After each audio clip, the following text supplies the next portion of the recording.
Hey guys, I'm gonna start in just a couple of minutes. We're waiting to see if anybody else shows up.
Sorry, guys.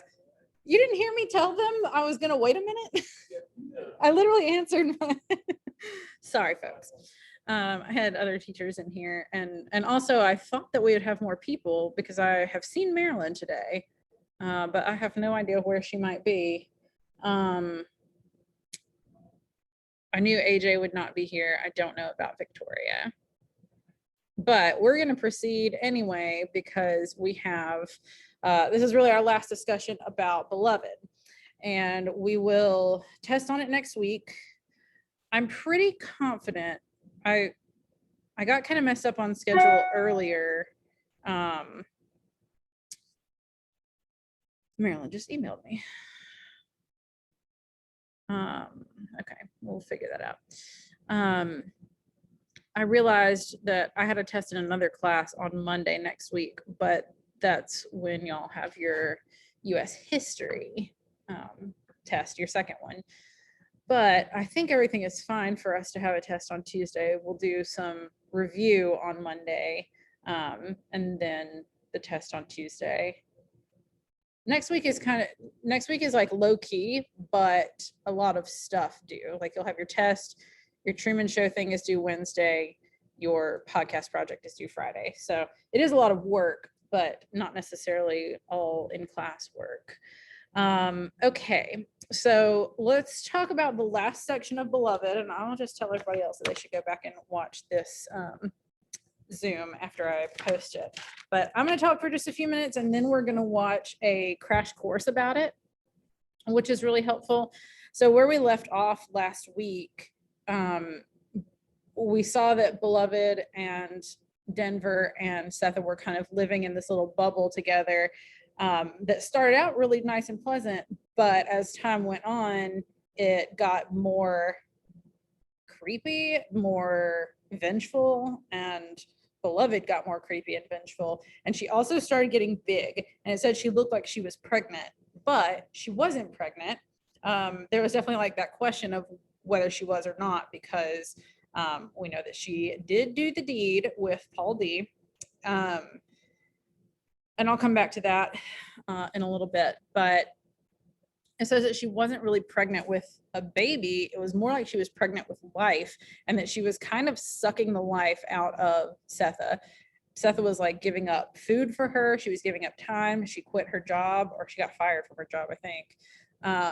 And Beloved is just taking up all of her energy. She's like an energy vampire, and she gets big and pregnant with her mom's energy.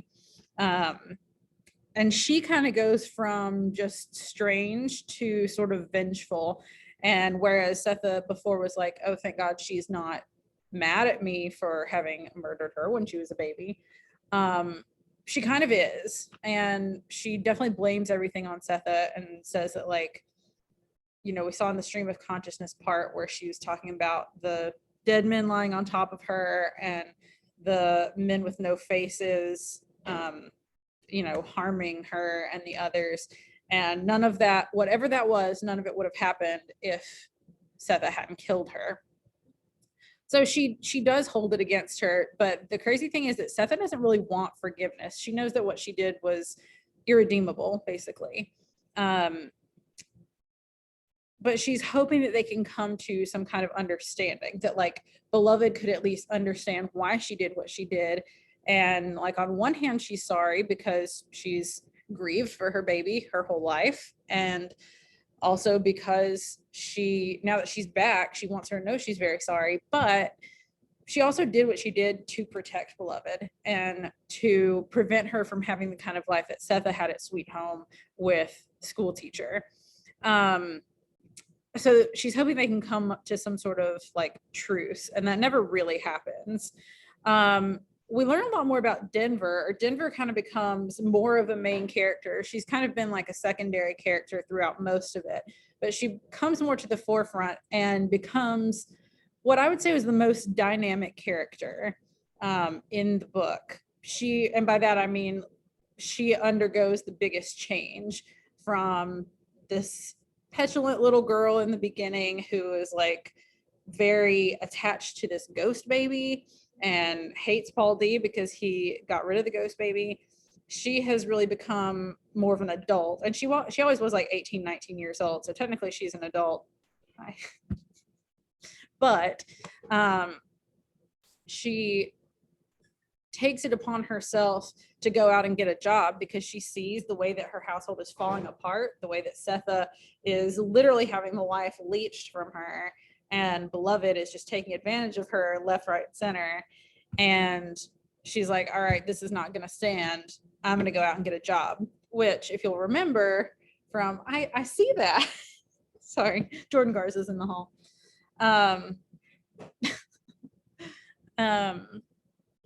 Sorry, he distracted me. She sees that she has to provide for her family. Somebody has to provide for her family, because Setha can't do it anymore. She's choosing not to do it, and Beloved is weird and childlike and would be super weird if she got a job.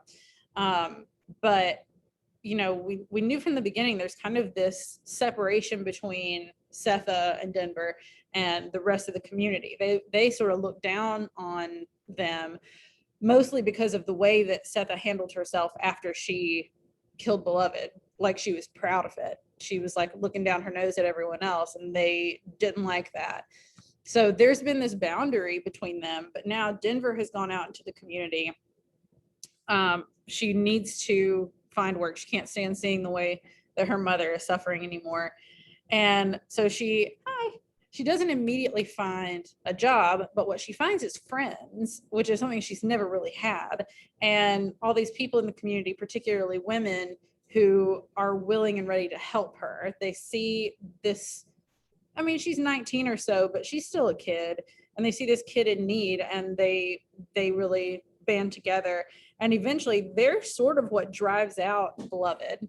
And Paul D drove out the ghost baby the first time, but Beloved, and we'll talk more about this in just a minute, but she just kind of disappears. And she disappears after all these women kind of like banded together outside of their home and like chanted or sang or something. Like, it's kind of vague what they did, but I think you can kind of see that as like a form of group prayer, or even, this is kind of an extreme word, but like an exorcism, like trying to drive out whatever force Beloved is. And we find out later that like they don't even really refer to her as a woman or a person. They call her like it, like she's Pennywise or something. And the interesting thing is that Bodwin, who Mr. and Mrs. Bodwin are like the best white people in the book. They live in the town and they support abolition, and they pay their Black employees, which is not very common. So everybody likes them, but Bodwin comes up to the house and Setha is doing something outside and she's got an ice pick. And it's almost like a reverse of the scene with The Misery where she kills Beloved, when school teacher drove up to her house and she killed Beloved. This is kind of a reversal of that, or like the other side of the coin, where this other white man is coming up to the house and her immediate instinct is like, get him with the ice pick. But Denver actually wrestles her to the ground and won't allow her to hurt him. But the reason, like, Bodwin obviously didn't do anything to her that would cause her to want to kill him, but I think her mind just kind of went back to that time and is trying to sort of right the wrong that she committed before. Whereas before she killed the kid to protect her from the white man, school teacher. Now she's trying to actually just kill the source of the evil, which is the white man. Problem is, it's the wrong white man. But she obviously doesn't. She doesn't succeed. And the thing about it being Mr. Bodwin is that when she killed Beloved all those years ago, what's going on? Oh, sorry. It only works like half the time, if that. The thing about it being Bodwin is that when she killed Beloved back in the day, Bodwin was kind of the one who kept her from hanging. He saved her life. And now when Denver wrestles her mom to the ground, Denver kind of saves everybody's life. She saves Bodwin from being killed. If Setha had killed Bodwin, she'd have gone to prison. so she kind of, or maybe even been killed. And so she saves her mom's life as well. And speaking of Denver, Paul D does come back in the end, and he kind of sees that Denver is different now. She's grown up. She doesn't seem to hate him anymore, which is obviously a huge difference. And the fact that she sort of saves them all really increases her in his estimation. So again, just like reiterating that Beloved kind of became this entity. Like they didn't even really think of her. They referred to Beloved as it, like when it was here, when it left. Like it wasn't a human. And Paul D at one point asked Denver, "Did you actually believe that that was your sister?" And she said, "Sometimes I did." So it's really left open to interpretation. And what I think what adds to that even is that after she disappears just suddenly, there are all these rumors of what happened to her or it. Like some little boy is talking about how he saw a naked woman in the woods with fish for hair, and like maybe it was her. But I talked about this a little bit in the beginning when we first started talking about this book, but this is a really good example of magical realism, which is the genre of book this is. And it's hard to achieve really good magical realism. Like I think it can easily turn more into fantasy. But the point of magical realism is like, first and foremost, it's realism. It tells life as it was, as nitty gritty, as dirty, as horrific as it might be. And I think we've definitely gotten that down in Beloved. But there's also this element of magic or supernatural or something that you can't quite explain. And I think there's a lot of that in this book. And like I said, it can stray too much into fantasy, but I think that it's a really good job. They do a really good job with it. Or Toni Morrison does a really good job with it. So one of the big questions is, whose story is this? It's called Beloved. Obviously, it kind of starts with her, with the ghost baby being expelled from the house, and it ends with her disappearance or shortly thereafter. So it does, she's got this arc, but is it really her story? I feel like on the surface, maybe it's Setha's story, because the whole thing is about their relationship, and we hear more about Setha's life before and what led her to make the decisions that she did make. But then in a way, it's Denver's story too. She starts out the book really petulant and young and immature, and she really grows and develops into a real person with kind of a mind of her own, despite all these horrible things that have happened to her, horrible and sort of unexplainable. But then also it's kind of Paul D's story, because, you know, he starts out, like the book starts with him coming to town and it ends with him coming back. He's got this whole arc, and we do find out also a lot about what he's been through and his relationship with Setha. And even though this whole book, except for the stream of consciousness part, is pretty much in third person, there are times when they're telling it from Paul D's perspective where it feels like it's first person, even though it's not. It's very personal and very much from his perspective. And it kind of makes me think of that scene. I think it was like the first place that we read to, the first week that we had this book, which was when they were coming back from the carnival and they saw their shadows intertwined like they were holding hands. And it was like they could be a family before Beloved showed up and ruined everything. And so in a way, I think it is about the three of them. I'm going to pull my book open because I know I'm going to want to quote something in just a minute. Yeah, we're still good on time. Beloved. There we go.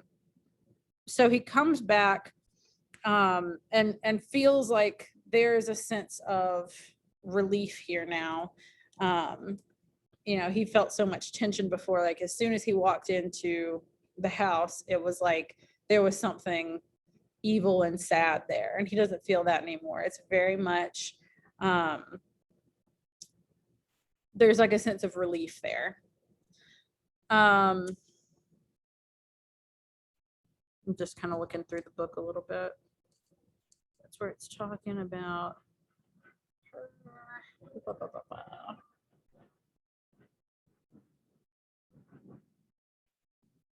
it shifts into present tense at the end too, which is very strange.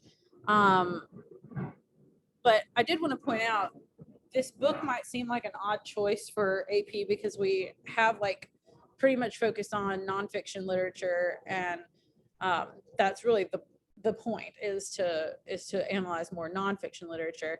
But I feel like this is a really good book, a really good novel for it, because it does experiment so much with structure and with diction. It's got stream of consciousness, it's got shifts in intense, shifts in point of view, as all these things that like structurally and mechanically and rhetorically are all very interesting and significant. So I think it is a really good a good novel to do with this class. So when Paul D comes back, Seth has pretty much like resigned herself to dying at this point, because now that Beloved's gone, she feels like she sort of doesn't have anything else to live for, which like, what about Denver?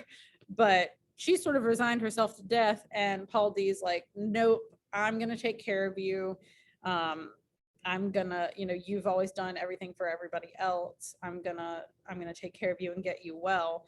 And she kind of recognizes what she loved in him. And, she had said something earlier on about how he was like a sensitive man. He was the kind of man that made it okay for women to cry around him. Like, it was okay for women to feel vulnerable around him, which I like.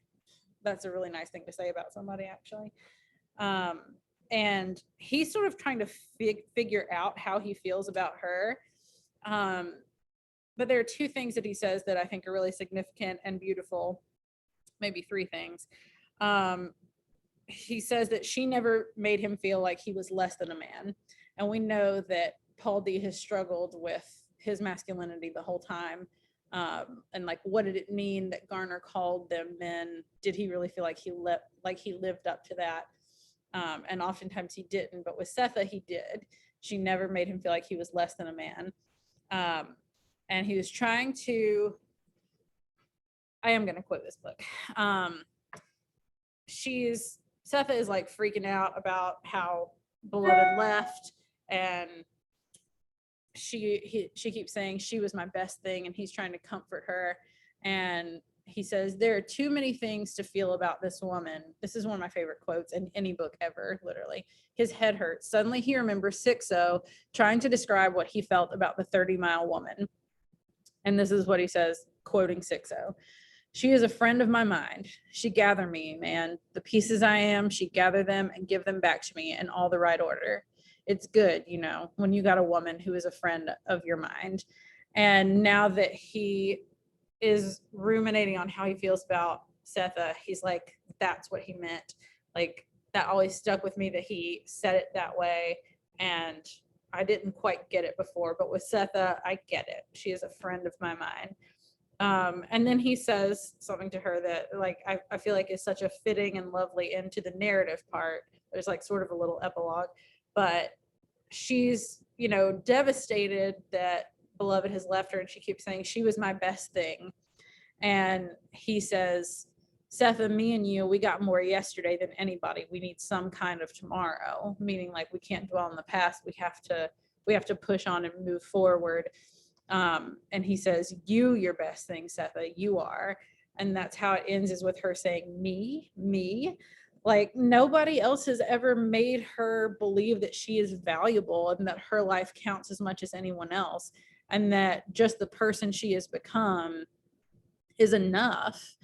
And so that's really lovely. And he also says he wants to put his story next to hers, which is another way of sort of validating her. Like, he recognizes that her life is intrinsically separate from his, and she's got her own life, she's got her own mind, she's got her own strengths and weaknesses, she's got her own story, and he has all those things too. But if they can just exist side by side, that'll be enough for him. He doesn't need to control her, he doesn't need to take over her life, he just wants to coexist. I think that's really lovely.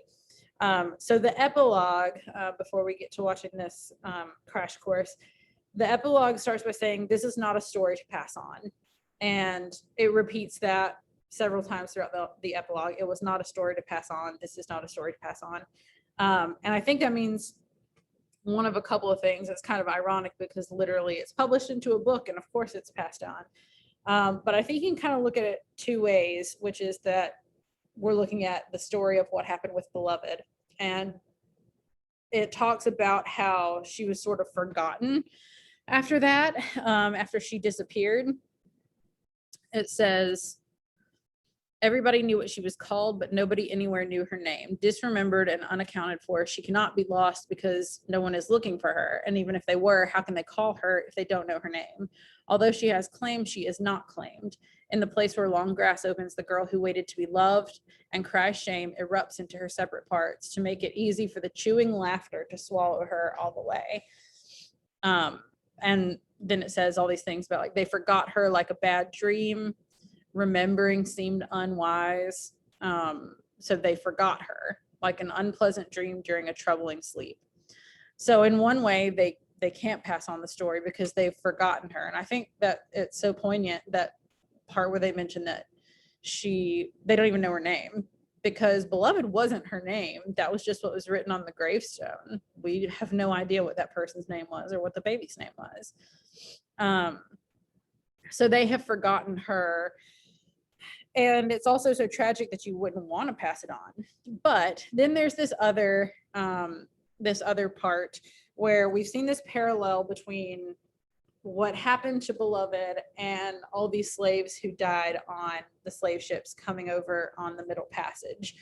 We've seen that repeatedly throughout the book. It's kind of a motif. And again, it's something that's not totally explainable. It's just part of that magical realism. It's open to our interpretation. But I think this is kind of a tribute to those slaves. I mean, we know that it's dedicated to them. The book is dedicated to them, 60 million or more. But we don't know their stories, so we can't pass them on.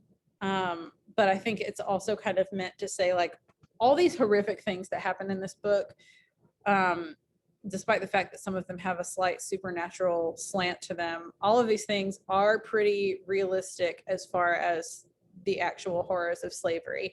And by saying this is not a story to pass on, Toni Morrison's kind of calling for that kind of action to end here. Like, let's not continue that story. Let's try to put that kind of behavior in the past. So it works on multiple levels. Okay, so I'm done talking about it.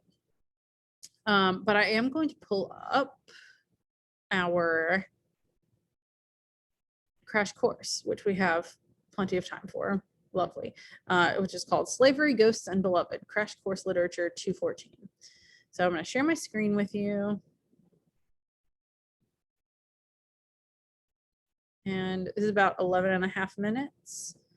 He's very articulate and good, so he'll definitely have some good things to say. Hi, I'm John Green. This is Crash Course Literature, and today we're going to talk about Beloved. Mr. Green, I actually like this book. Yeah, I know you do, me from the past, because I'm you. So you read Song of Solomon in class the year that Toni Morrison won the Nobel Prize, and that summer you read Beloved, the first proper good book that you ever read for fun. Although in the case of Beloved, I suppose one uses the term fun loosely. So Morrison says in a foreword to the novel, I wanted the reader to be kidnapped, thrown ruthlessly into an alien environment as the first step into a shared experience with the book's population. And that worked for you, me from the past. You were scared and upset, and also suddenly turned on to the idea that good novels were not just hurdles that you had to jump over in order to get a high school diploma. Good books could also be like ways into better understanding of the lives of others, and history and race and consciousness, and what the real difference is between those who walk on two legs and those who walk on four. Yeah, I don't know. It was pretty good. Wasn't that good? Oh, you're ruining it, me from the past. We were having a moment there. It's just kind of confusing. Like, I couldn't figure out if Beloved is a real ghost or not. Oh, you just have this special gift for asking the least interesting possible question about everything we read. If you take a hard line on the question of Beloved's quote-unquote realness, or even spend too much time thinking about it, you're missing the point. I mean, there are clues in the book that speak to each perspective, some that suggest that Beloved is the ghost returned in human form, and others hinting that she is a woman who has recently escaped sexual slavery and exploitation who happens to just call herself Beloved. We're not supposed to know definitively whether Beloved is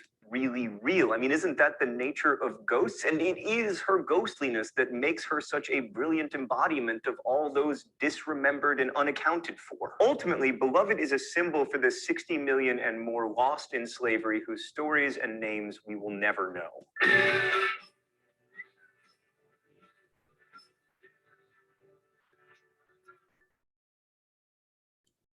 So critics often call good novels like beautiful and haunting, but Beloved, both the character and the novel, are actually haunting. For me, at least when I'm reading this novel, my pulse begins to quicken as I feel the presence of unsettled, wronged souls beneath and around me. I mean, there are so many untold fates and stories in this novel, right? There's the 14-year-old boy who lives alone in the woods and never remembers living anywhere else. There are the other Pauls, the men on Paul D's chain gang, Setha's mother, Hallie. Beloved embodies the disremembering that is woven into life and art in the United States. I mean, Morrison's story is fiction. It's full of improbabilities and ghosts, but it's also one of the most powerfully convincing depictions of slavery I've ever read. Because in the process of what Setha and Paul call rememory, we're confronted with the reality of what love looks like in a world of twisted conscience. And we're finally left with the unassailable resiliency of human beings to continue in the face of all attempts to dehumanize them. Definitions belonged to the definers, not the defined, we read in Beloved. But in a world where slaves were defined as inhuman, I mean, in this story, they're compared to hogs and cattle and horses, they find ways to humanness anyway. And that is what made slavery untenable. Not Abraham Lincoln, not Harriet Beecher Stowe, but slaves themselves, unnamed and unknown, who resisted and persevered. And therein lies the hope in this very sad novel. So let's start with mothers. The mother-child relationship is mythologized as like the most important among humans and most other animals. But in the context of slavery, as Morrison writes, unless carefree, mother love is a killer.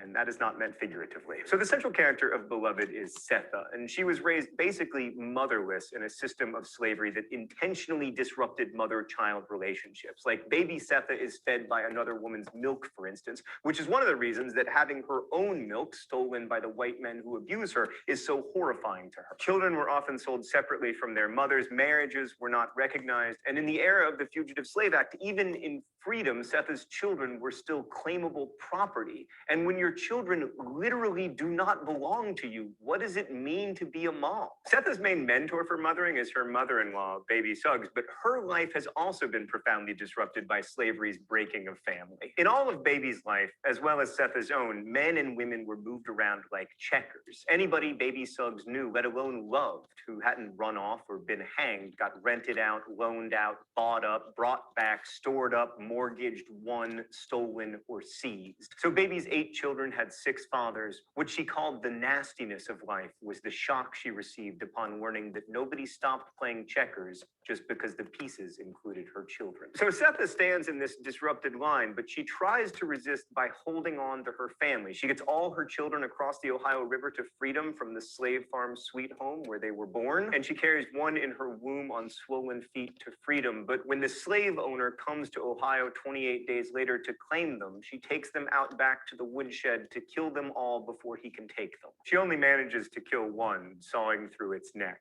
If I hadn't killed her, she says, she would have died. When explaining this to the Beloved who has wandered into her life in the flesh, she goes deeper into what she did and the intergenerational destruction that slavery put upon the mother line. My plan was to take us all to the other side, where my own man is. They stopped me from getting us there, but they didn't stop you from getting here. You came right on back like a good girl, like a daughter, which is what I wanted to be and would have been if my ma'am had been able to get out of the rice long enough before they hanged her and let me be one. Setha never got the chance to be a daughter, but she does get to be a mother, and the intensity of her mother love is incomprehensible to everyone else. To her remaining daughter, Denver, to her lover, Paul D., to her entire community who ostracizes her, your love is too thick, Paul D. says to her. He feels that she didn't have the right to decide her children's future, to deny them a future. He thinks her inhuman.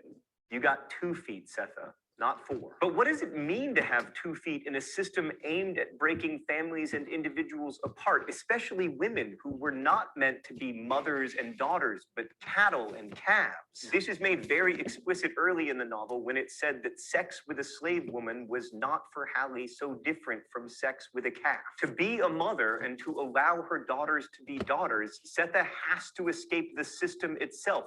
First, for her, this means escape to the north, and then when that fails, it means escape to the other side. As Setha responds to Paul D's accusation of too thick love, love is or it ain't.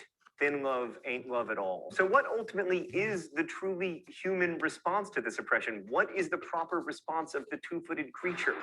Okay, let's go to the thought bubble. So when Beloved begins, Setha and Denver's house is haunted by the ghost of the dead baby. And then Paul D, who lived with Setha at Sweet Home, arrives and in short order begins a relationship with Setha, rids the house of the ghost, and takes Denver and Setha to a carnival. And then the adult Beloved wanders into their house 18 years after the already crawling baby was killed.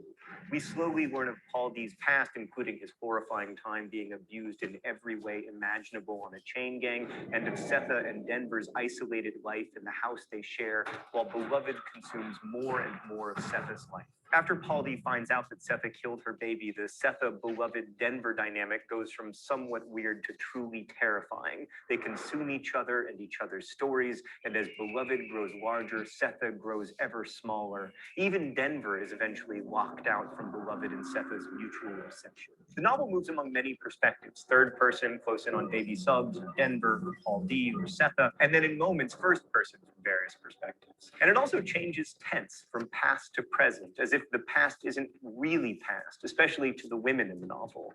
They cannot lock it away and move on. Setha's attempt to kill herself and her family saves them all from a return to slavery, but she can't escape it. As Toni Morrison later said in an interview about Beloved, you can't let the past strangle you if you're going to go forward. But nevertheless, the past is not going anywhere. Thanks, Thought Bubble. So Beloved ends on a somewhat hopeful note. I mean, there's an attempted murder, but in the context of Beloved, that's actually fairly hopeful. Denver begins to care for herself, and she sees clearly both the value of holding on to the mother line and the danger of holding on to trauma. And then there's Paul D, who once had less freedom than a rooster called Mister, who's seen rape and death and dehumanization, who along with his fellow slaves has been made to feel like, quote, trespassers among the human race, watchdogs without teeth, steer bulls without horns, gelded workhorses whose neigh and whinny could not be translated in a language responsible humans spoke. Paul D believed that to survive such a world, you protected yourself and loved small. He picked the tiniest stars out of the sky to own: a woman, a child, a brother, he thinks. A big love like that would split you wide open. Anything could stir him, we read, and he tried hard not to love it.